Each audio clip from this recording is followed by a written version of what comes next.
In recognition of the ESA finding negative ions at the surface of the moon and on the Chinese Chang'e 6 spacecraft, this episode is going to look at the first tools to measure ions on the surface of the moon. And that would be the suprathermal ion detector and the cold cathode ion gauge. And when you click on it, it takes you to the supra ion detector and a cold cathode ion gauge.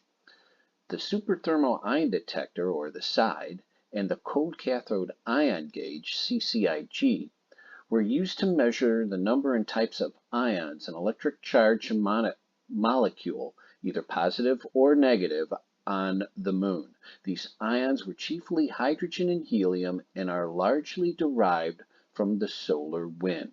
The size was used to measure the flux number and density, velocity, and relative energy of the positive ions near the lunar surface.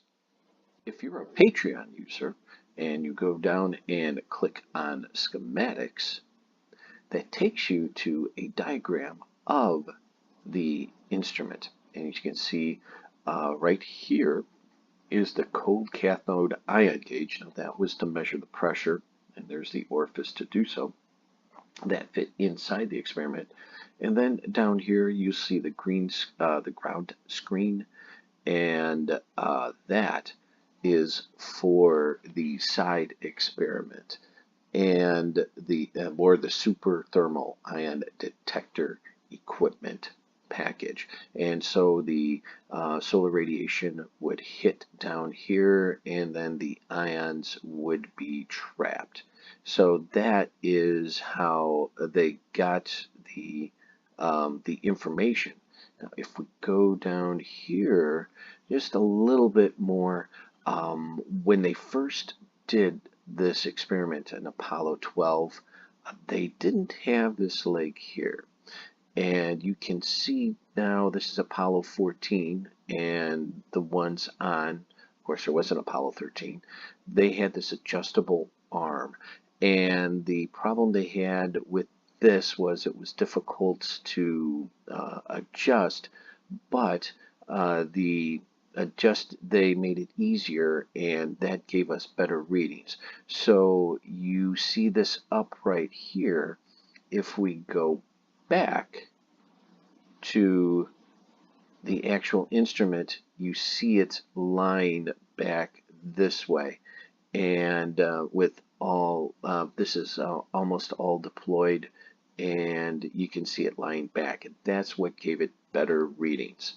Now, if you're a paying subscriber for my Patreon page, we're going to go into what makes why they had to use this instrument on the far side of the moon for the China experiment and the physics behind it.